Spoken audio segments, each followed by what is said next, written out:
Arizona Governor Jan Brewer has thrown out a lightning bolt of a solution for her state's budget problems: a fine for Medicaid recipients who are overweight or who smoke. Is that fair? Here's Dan Harris. Is this proposal an assault on one group of people? Clearly, some headline writers seem to think so, calling it everything from a fat fee to a flab tax to a plumpness payment. Facing an annual Medicaid bill of $10 billion, the state of Arizona wants to charge $50 to some Medicaid patients who make less than $9,000 a year, who are obese and fail to follow a weight loss plan designed by their doctors. The fines would also be levied on Medicaid patients who are smokers and those with chronic conditions like diabetes who do not follow doctors' orders.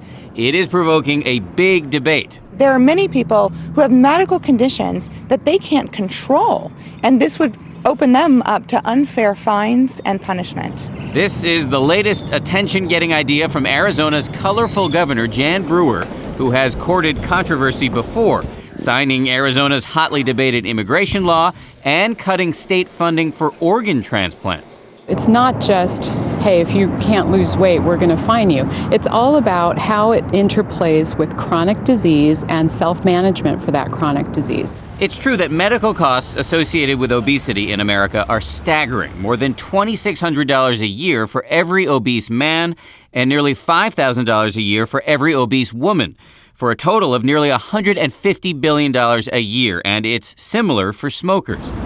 But experts we spoke to today say Arizona's proposed fees open the door to going after other personal decisions that also increase medical costs, like failing to get yourself or your children vaccinated, failing to get annual checkups, or having children later in life, which can lead to complications. Why not start with Governor Brewer? Let's make an inventory of Governor Brewer's personal habits and ask whether there are any health risks that she currently undertakes that might be minimized.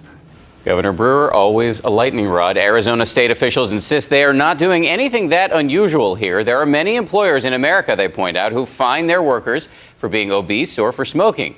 Still, it remains to be seen whether these new fees in Arizona will ever be enacted. They still have to pass the legislature there and then be approved by the federal government. And Diane, that is not guaranteed by any means. That's right. A political firestorm across the country, undoubtedly. Thank you, Dan.